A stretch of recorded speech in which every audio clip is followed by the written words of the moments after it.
Des hectares et des hectares de terres cultivables, un climat et un sol propices à la culture de l'EVA, du palmier, de la canne à sucre et du cacao, les solutions ambitieuses d'un gouvernement énergique aidé par une population cosmopolite elle-même énergique et dynamique, voilà les facteurs qui permettent aujourd'hui en Malaisie d'implanter des communautés agricoles dans des secteurs jusqu'alors inaccessibles de l'intérieur du pays.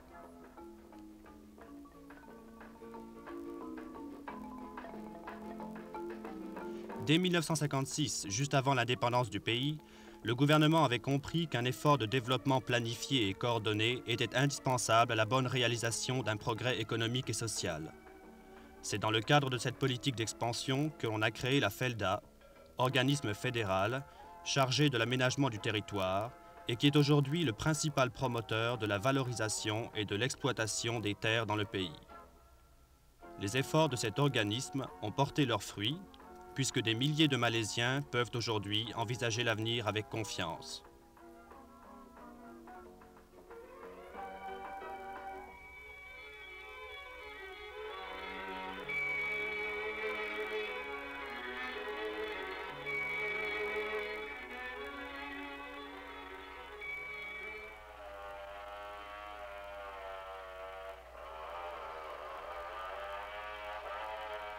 Comme beaucoup d'autres pays en voie de développement, la Malaisie a entrepris d'améliorer le bien-être de sa population en pleine croissance par de nouvelles mesures économiques et sociales. Compte tenu de l'existence de larges zones de terres vierges et donc exploitables, le gouvernement a décidé de développer et d'intensifier sa politique agricole.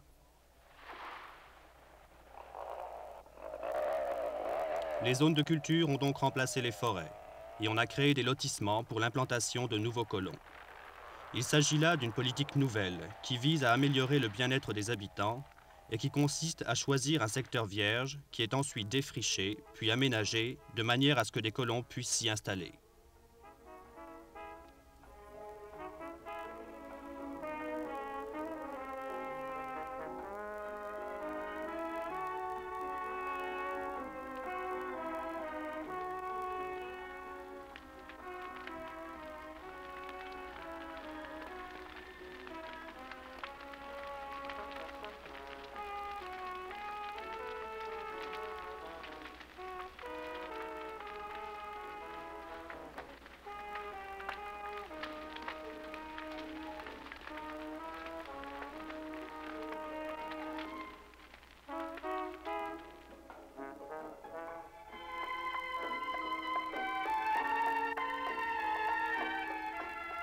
Quand les arbres de la forêt ont été abattus et brûlés, on commence à travailler la terre et à planter.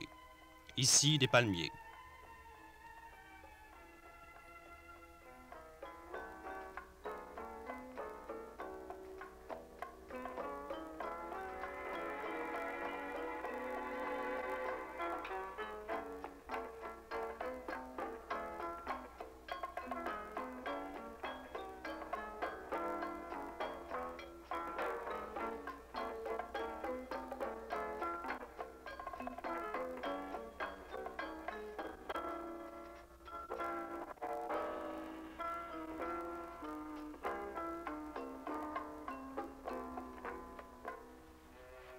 Parallèlement aux travaux agricoles, on construit des maisons pour les futurs colons et leurs familles. On peut donc voir que la FELDA met tout en œuvre pour que le nouveau secteur d'implantation soit prêt avant même l'arrivée des colons.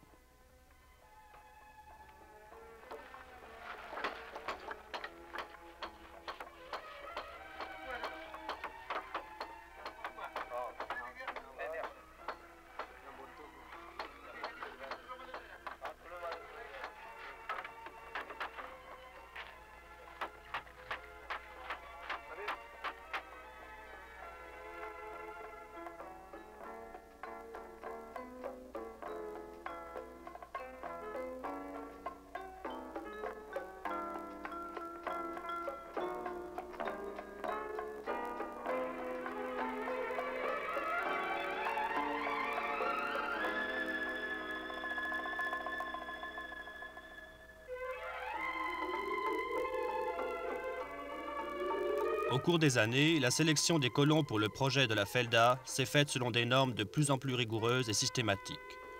Peuvent postuler tous les hommes qui ne possèdent pas de terre, à condition qu'ils soient mariés et qu'ils aient entre 18 et 35 ans.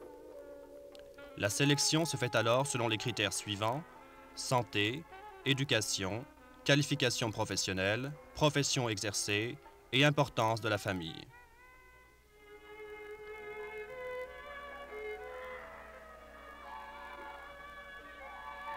Après avoir été choisi, le futur colon déménage et s'installe avec sa famille sur son nouveau lotissement.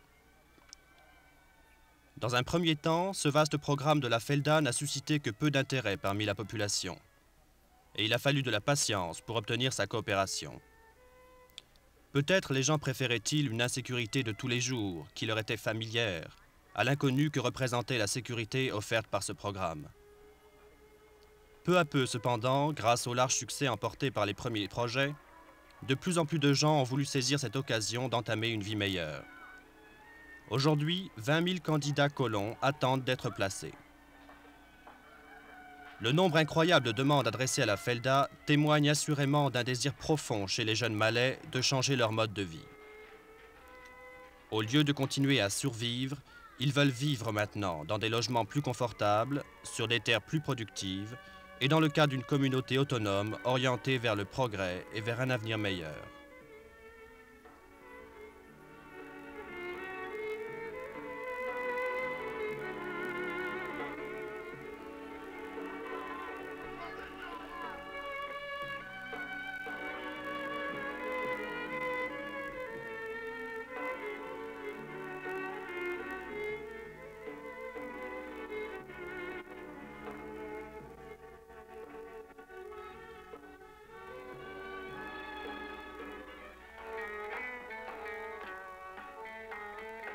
Chaque centre d'implantation Felda est constitué en général de plus de 4000 acres de terre et d'un village central de 400 familles environ. Chaque colon a droit à 14 acres de terre pour une plantation de palmiers ou à 12 acres pour une plantation d'EVA. Le colon pourra devenir propriétaire de sa plantation, y compris de son lotissement résidentiel d'un quart d'acre, quand il aura remboursé la Felda. Cela lui prendra environ 20 ans à raison de 2 versements par mois.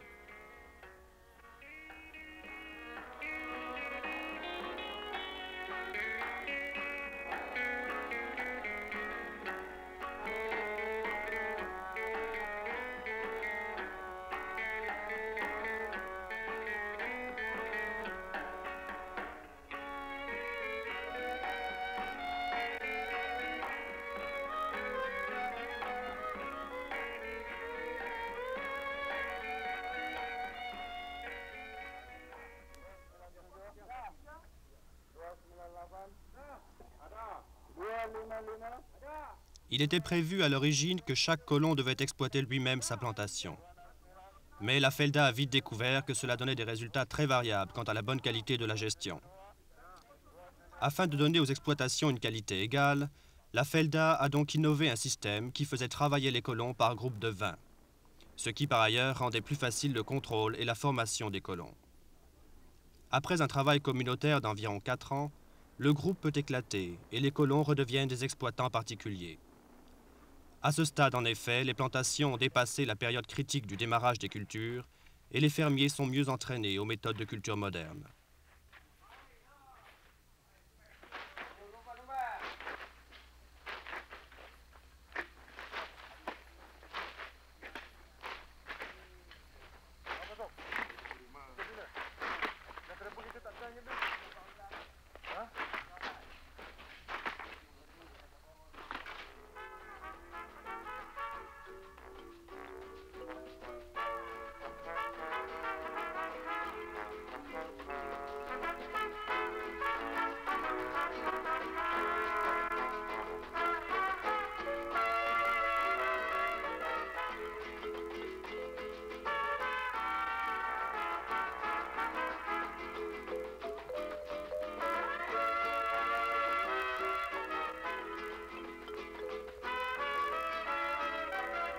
Vers la fin de 1975, la Felda avait créé 90 centres de culture du palmier sur environ 450 000 acres de terre et 75 centres de culture de l'EVA, couvrant environ 260 000 acres. Un secteur de culture de la canne à sucre et un secteur de culture du cacao avaient déjà été créés entre 1970 et 1975. Les 167 projets ainsi exécutés avaient permis la réimplantation de 32 109 familles.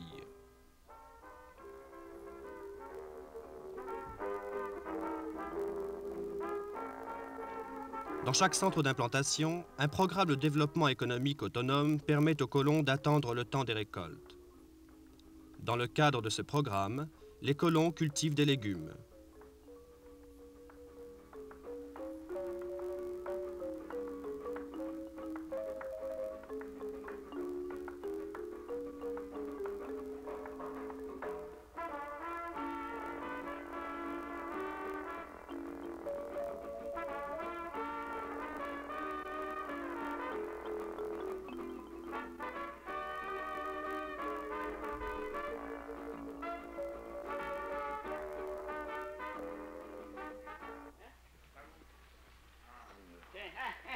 Ils peuvent élever du bétail,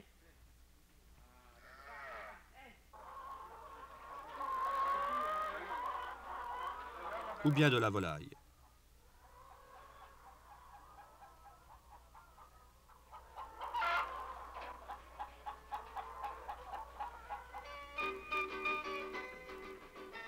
Enfin, ils peuvent gérer des petits fonds de commerce au village.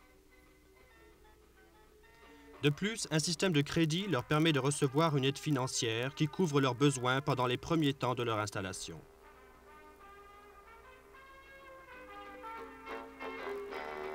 Ces prêts sont réduits à mesure que les colons peuvent produire leur propre nourriture.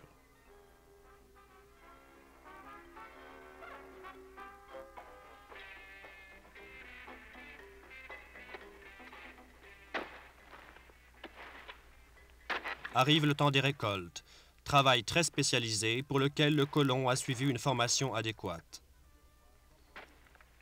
Le travail pénible de plusieurs mois porte enfin ses fruits. C'est à cette récolte que le colon mesure vraiment sa chance, cette stabilité qu'il a maintenant gagnée et qui donne à sa famille l'assurance d'un avenir confortable.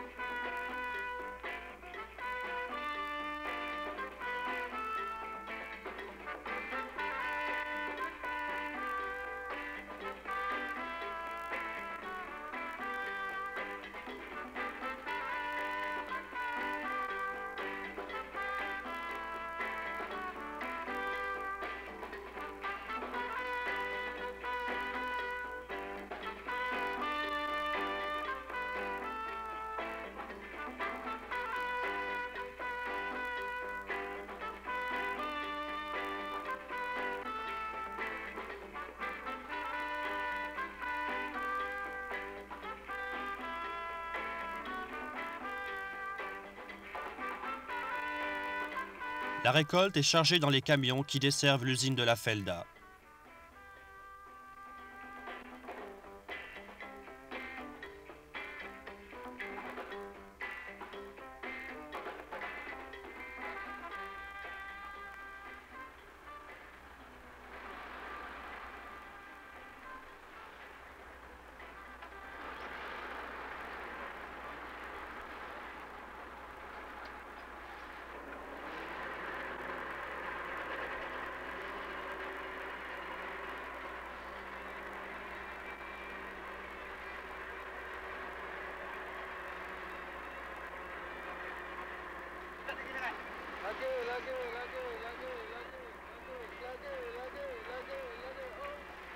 À ce stade, la Felda contrôle toutes les opérations.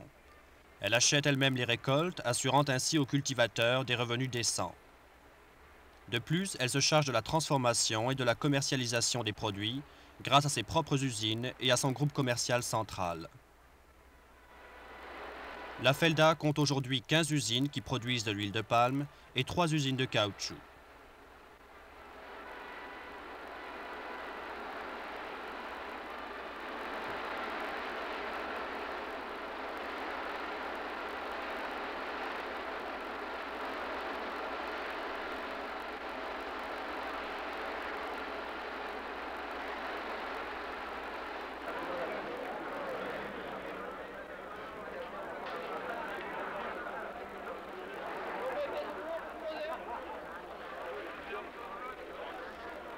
Le jour le plus attendu par les colons est le jour de la paye. Chaque famille vit sur un salaire mensuel d'au moins 300 ringgits, qui lui permet d'avoir un trait de vie très honnête. Mais l'amélioration des conditions de vie des colons ne repose pas uniquement sur l'obtention d'un salaire qui permette d'assurer la subsistance et l'hébergement des familles.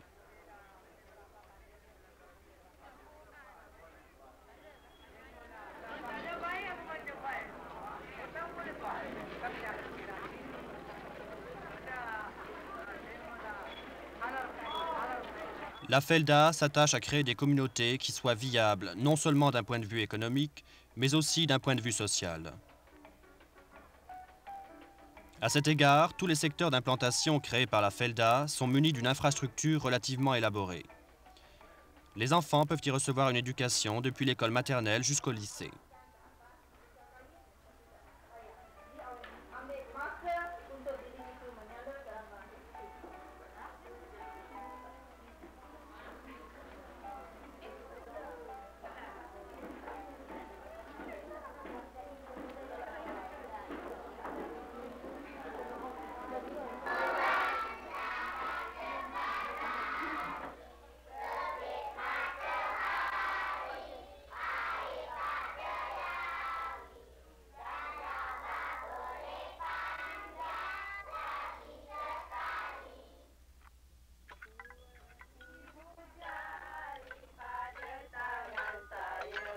Des activités culturelles comme la musique, les danses et les jeux font partie de tout un ensemble de mesures sociales et culturelles typiques d'une société moderne orientée vers le progrès.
Ni dia. Mana ambil? Berapa tangan ambil? Oh, ambil dengan jari. Pandai pun ni dia. Tak balik.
les colons organisent et gèrent leurs propres coopératives. Ces coopératives peuvent posséder des taxis ou bien encore les camions qui servent à transporter les récoltes aux usines de la Felda.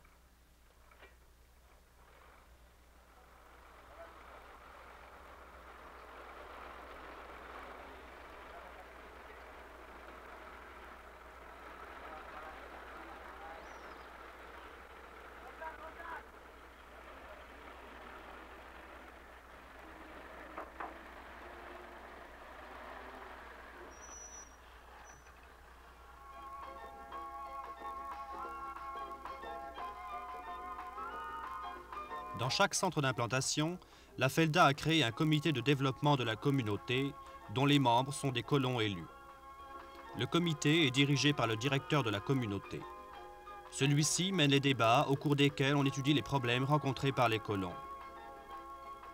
Ainsi, grâce à ces motivations et à ce pouvoir d'initiative, la communauté devient autonome et responsable, capable d'orienter et d'assumer son évolution.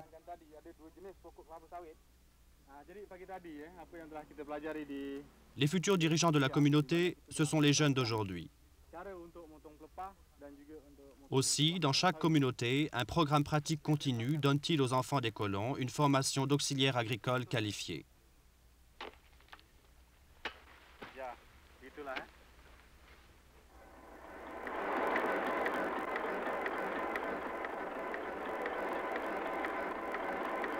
La Felda possède 2 centres de formation professionnelle et 5 écoles techniques où les enfants des colons peuvent apprendre des métiers divers.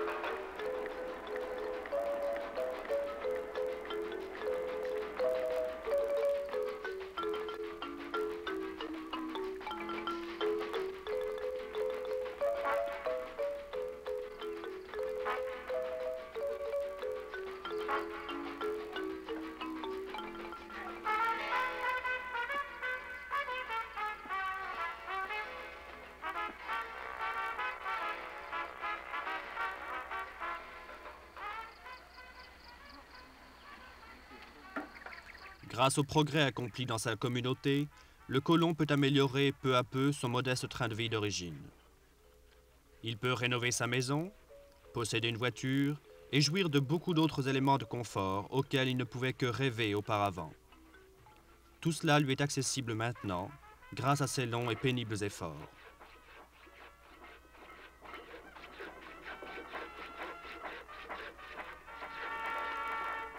Pourtant, un nouveau problème se pose maintenant. Pour la Felda, la question essentielle est de savoir comment se retirer de ces communautés. Une agriculture intégrée a été créée et soutenue. Il s'agit de savoir maintenant si ce secteur peut poursuivre son évolution de lui-même, s'il pourra se passer d'une aide technique et de conseils de gestion. Il faut par ailleurs trouver de nouvelles mesures qui répondent aux changements constants de l'environnement.